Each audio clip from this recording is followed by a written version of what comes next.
Halo, ketemu lagi dengan berita bola terbaru gilabola.com. Jangan sampai ketinggalan, klik tombol subscribe, like, dan tendang loncengnya. Joe Hart membuat blunder bukan hanya satu tetapi 3 kali dalam laga Lask versus Tottenham Hotspur di Austria pada Jumat dini hari 4 Desember 2020. Pertandingan matchday kelima dari grup C Liga Eropa di kandang Lask berakhir dengan skor 3-3. 3 gol kebobolan yang diderita oleh Tottenham seharusnya bisa dicegah karena ketiganya berasal dari serangan dari luar kotak penalti. Satu pemain lain yang juga membuat blunder gagal mengamankan bola adalah Davinson Sanchez untuk gol kedua Lask. Meskipun hanya imbang 3-3 di kandang Lask Austria pada Jumat 4 Desember 2020, tetapi Spurs sudah bisa dipastikan lolos ke 32 besar Liga Eropa. Perolehan poin dari pasukan Jose Mourinho, 10, sudah tidak mungkin lagi dikejar oleh Lask dan Ludogorets di bawahnya yang mengantongi 3 dan nihil poin masing-masing. Hanya ada sisa satu pertandingan lagi bagi Tottenham pada penyisihan grup ini matchday ke-6 menjamu Royal Antwerp di London pada 11 Desember 2020. Spurs bisa membalaskan dendam mereka pada tim Belgia Royal Antwerp pada matchday ke-6 grup J Liga Eropa 11 Desember 2020. Pasukan Jose Mourinho kalah 1-0 di Belgia pada matchday kedua 30 Oktober 2020. Tetapi sang pelatih Portugal itu akan menghadapi dilema untuk pertandingan menghadapi Antwerp.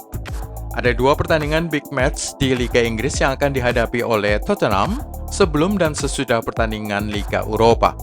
Yang pertama adalah derby London Utara menjamu Arsenal pada 6 Desember saat mana Mourinho dipastikan akan menurunkan susunan pemain terkuatnya. Dengan derby ini merupakan laga bergengsi bagi para pendukung, serta keinginan mereka menjaga posisi pada urutan pertama klasemen Premier League.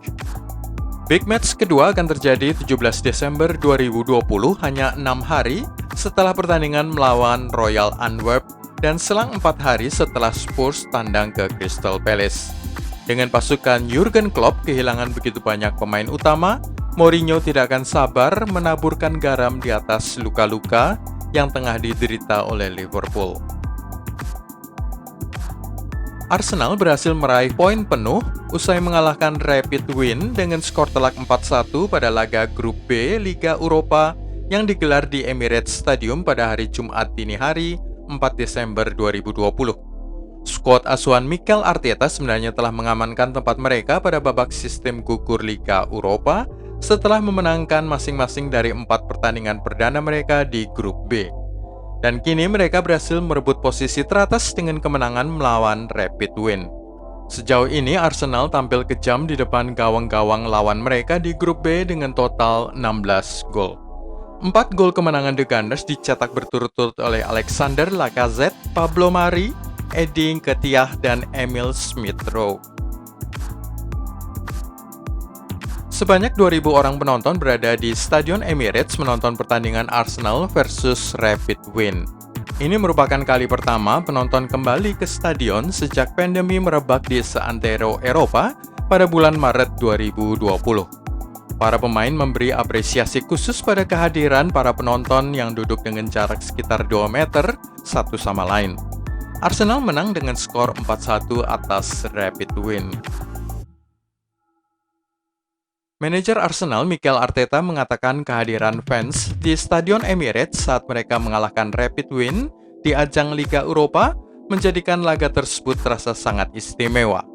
Sudah 271 hari berlalu sejak terakhir kali ada pendukung Arsenal di dalam stadion, yaitu saat mereka menang melawan West Ham United pada 7 Maret 2020. Kehadiran 2.000 orang itu memberi dampak dalam kemenangan The Gunners 4-1 atas klub Austria tersebut dan mengkonfirmasi dominasi mereka di grup B. Saya senang penonton kembali, kata Arteta. Mereka memberi kontribusi yang sangat besar. Hanya ada 2.000 orang tetapi rasanya seperti lebih banyak dari itu. Mereka memberikan dukungan dan semangat kepada tim dan para pemain mengatakan sangat besar perbedaan yang dibuat oleh kehadiran penonton. Milan bangkit dari ketertinggalan 0-2 untuk berbalik mengalahkan Celtic 4-2 dan mencapai babak 32 besar Liga Eropa. Rossoneri membutuhkan kemenangan dan juga mensyaratkan Lille mengalahkan Sparta Praha untuk mendapatkan tempat mereka pada babak sistem gugur Liga Eropa dengan 1 laga tersisa. Sama seperti Milan bangkit melawan Celtic, Lille juga bangkit dari ketertinggalan 1 gol untuk mengalahkan Sparta Praha 2-1, dan kemenangan itu berarti bahwa kedua tim lolos ke babak 32 besar.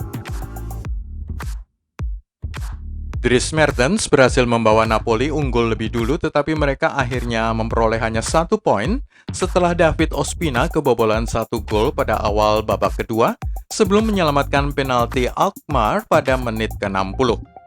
Hasil imbang 1-1 ini, serta gol susul-menyusul yang terjadi pada pertandingan Real Sociedad versus Rijeka yang usai dengan skor 2-2, berarti semuanya harus ditentukan pada pertandingan terakhir.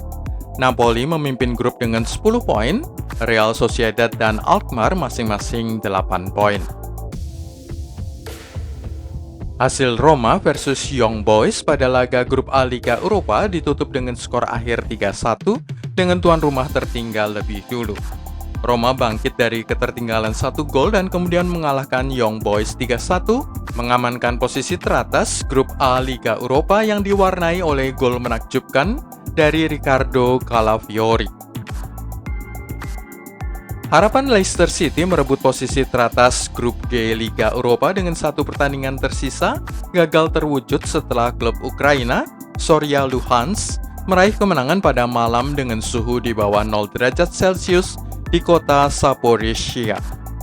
Sebuah kemenangan sebenarnya sudah cukup bagi Foxes untuk lolos, tetapi mereka sekarang mungkin harus mengalahkan AEK Athens pada matchday ke-6 guna memastikan posisi teratas grup itu. Leicester 2 kali nyaris mencetak gol dalam 1 gerakan 10 menit dari waktu akhir ketika penjaga gawang Zorya, Nikola Vasili, berhasil memblokir tembakan dari Kelechi Iheanacho dan kemudian menyelamatkan serangan dari pemain pengganti James Maddison. Sebelum kita mengikuti berita bola lainnya, klik dulu subscribe, like, dan tendang loncengnya. Manajer Tottenham, Jose Mourinho mempertanyakan sikap beberapa pemainnya saat Spurs dipaksa imbang 3-3 di Lens dan berhasil lolos ke babak sistem gugur Liga Eropa. Sejumlah pemain Spurs menganggap remeh pertandingan kasta kedua Eropa, kata Mourinho, dan lebih menganggap kecil lagi tim seperti Lens. Mourinho mengaku pernah menghadapi masalah attitude serupa saat mengasuh Manchester United saat mana mereka kalah dalam 2 pertandingan fase grup kompetisi Eropa. Berbeda jika masuk ke babak sistem gugur dan kebagian lawan yang lebih baik dari mereka dan menghadapi lebih banyak kesulitan. Tim akan menghadapi pertandingan dengan cara yang berbeda, kata Mourinho. Secara singkat dapat dikatakan bahwa fase grup Liga Eropa tidak membuat beberapa pemain bergairah dalam menjalani pertandingan. Saya tahu itu, kata Mourinho. Spurs kebobolan 3 gol dalam 1 pertandingan untuk pertama kalinya sejak imbang 3-3 pada Oktober 2020 melawan West Ham United. Sepanjang sejarah Tottenham, hanya ada 9 pertandingan sebelum ini mereka kebobolan sebanyak 3 kali. Selain itu, ini adalah kali kedua ada tim Austria mencetak 3 atau lebih gol dalam pertandingan Eropa melawan tim Inggris, dengan FC Red Bull Salzburg kalah 4-3 melawan Liverpool pada Liga Champions musim lalu, 2019-2020. Son Heung-min telah mencetak 12 gol di semua kompetisi musim ini. Dari semua pemain Liga Inggris, hanya Harry Kane dan Dominic Calvert-Lewin, masing-masing 13, yang mencetak gol lebih banyak. Hanya Leicester City 8 kali, yang mencetak lebih banyak penalti di semua kompetisi di antara semua tim Premier League musim ini dibandingkan Spurs, 7 gol dari titik penalti. Gareth Bale mencetak gol Eropa pertamanya untuk Spurs sejak Maret 2013 saat melawan Inter Milan. Ini adalah gol tandang Eropa pertama bagi Gareth Bale untuk klub, tidak termasuk babak kualifikasi sejak hat-tricknya di San Siro melawan Inter pada ajang Liga Champions pada Oktober 2010. Dari 200 gol yang sudah dilesakan oleh Gareth Bale, 57 dicetak bagi Spurs, dengan 143 lainnya tercipta masing-masing 5 di Southampton, 105 di Real Madrid, dan 33 kali di tim nasional Wales. Ini baru kali kedua dalam sejarah Arsenal memenangkan 5 laga perdana mereka di kompetisi Eropa, tidak termasuk kualifikasi. Yang pertama terjadi di ajang Liga Champions musim 2005-2006 saat mereka melaju ke final. Arsenal telah mencetak 3 atau lebih gol dalam 4 pertandingan Eropa berturut-turut untuk pertama kalinya sejak Maret tahun 2000. Pada tahun 2000 itu mereka mencapai final Piala UEFA. Alexander Lacazette menjadi pemain ke-8 yang mencetak 20 lebih gol di ajang Liga Eropa. Tetapi golnya ke gawang Rapid Wien adalah gol pertamanya dalam 488 menit pertandingan. 16 gol dari Eddie Nketiah pada skuad senior selalu terjadi dari dalam kotak penalti, 11 untuk Arsenal dan 5 untuk Leeds United. Sementara itu 3 dari 4 gol Emil Smith-Rowe untuk Arsenal terjadi di ajang Liga Eropa. Gol terakhirnya adalah di divisi Championship untuk Huddersfield melawan West Brom pada bulan Juli 2020. Leicester City hanya mencatatkan 2 kali gawang bersih dari 14 tandang terbarunya di semua kompetisi. Sebuah catatan yang akan dicermati oleh lawan-lawan mereka di Liga Inggris. Tim Ukraina Zorya Luhansk menikmati kemenangan beruntun di kompetisi Eropa untuk pertama kalinya sejak Agustus 2019. Leicester City tanpa kemenangan dalam 4 pertandingan di semua kompetisi, draw 1 kali, kalah 3 kali, setelah memenangkan 6 pertandingan sebelumnya. Leicester City membutuhkan waktu hingga menit ke-78 untuk melepaskan tembakan on target pertamanya melalui upaya dari Kelechi Iheanacho. Neymar menjadi headline berita ketika dia mengatakan ingin bermain lagi bersama Lionel Messi pada musim 2021-22, beberapa saat setelah membantu Paris Saint-Germain meraih kemenangan Liga Champions dengan skor 1-3 di Manchester United. Yang paling saya inginkan dari semua adalah bermain bersama dengan Messi lagi, kata Neymar kepada ESPN tentang mantan rekan satu timnya di Barcelona tersebut. Messi bisa mengambil alih posisi saya kalau mau, saya tidak punya masalah dengan itu. Tetapi saya ingin bermain dengannya tahun depan, pasti. Kami harus bisa melakukannya musim depan. Pernyataan Neymar ini muncul setelah Presiden sementara Barcelona, Carlos Tevez, mengatakan bahwa klub seharusnya sudah menjual Messi pada musim panas 2020. Messi yang sudah berusia 33 tahun waktu itu mengatakan kepada Barcelona bahwa dia ingin pergi saat itu juga, dan mengatakan bahwa klausul dalam kontraknya berarti dia bisa pergi melakukan transfer secara gratis. Neymar pada tahun 2017 meninggalkan Barcelona dengan maksud keluar dari bayang-bayang Lionel Messi, tetapi sekarang malah menginginkan mereka berdua bermain bersama-sama lagi. Pemain internasional Brasil, Neymar meninggalkan Barcelona ke PSG pada tahun 2017 dengan transfer yang memecahkan rekor dunia sebesar 3,7 triliun rupiah. Meskipun klub Spanyol itu sebenarnya tidak ingin menjual sang pemain. Asumsi yang muncul pada waktu itu adalah Neymar ingin keluar dari bayang-bayang Lionel Messi dan menjadi seorang bintang utama pada sebuah tim lain, memungkinkannya untuk memenangkan Liga Champions dan Ballon d'Or. Tetapi Neymar belum mencapai kesuksesan apapun dan secara terbuka mencoba bergabung kembali dengan Barcelona pada musim panas 2020. Pertanyaannya sekarang adalah apakah Neymar ingin Messi bergabung dengannya di Paris atau di suatu klub lain, Manchester City misalnya. Guna memasukkan Lionel Messi tanpa melanggar aturan financial fair play, maka Paris Saint-Germain harus menjual Kylian Mbappe dan mengizinkan Angel Di Maria pergi secara gratis guna memberi ruang secukupnya bagi La Pulga. Ruang secara sesungguhnya di atas lapangan dan ruang secara finansial. Gaji Lionel Messi yang luar biasa besar kabarnya mencapai 1 triliun rupiah lebih per tahun tidak akan mungkin dibayarkan dengan kondisi finansial PSG saat ini kecuali mereka melepaskan Kylian Mbappe dan Angel Di Maria. Mbappe bisa dijual ke Real Madrid, sebuah tim yang sejak lama menginginkan sang pemain Perancis itu.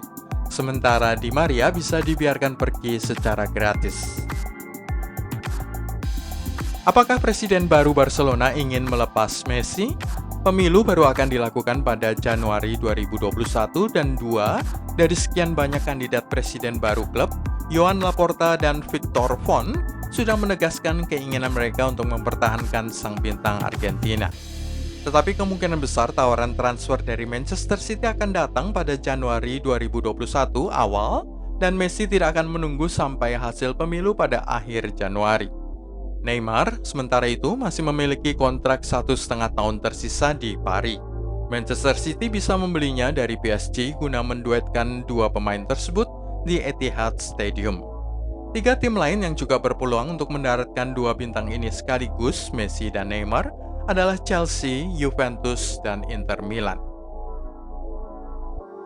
Itulah semua dari kilabola.com hari ini. Anda bisa mengikuti berita bola kami selanjutnya dengan klik tombol subscribe, like, dan tendang loncengnya.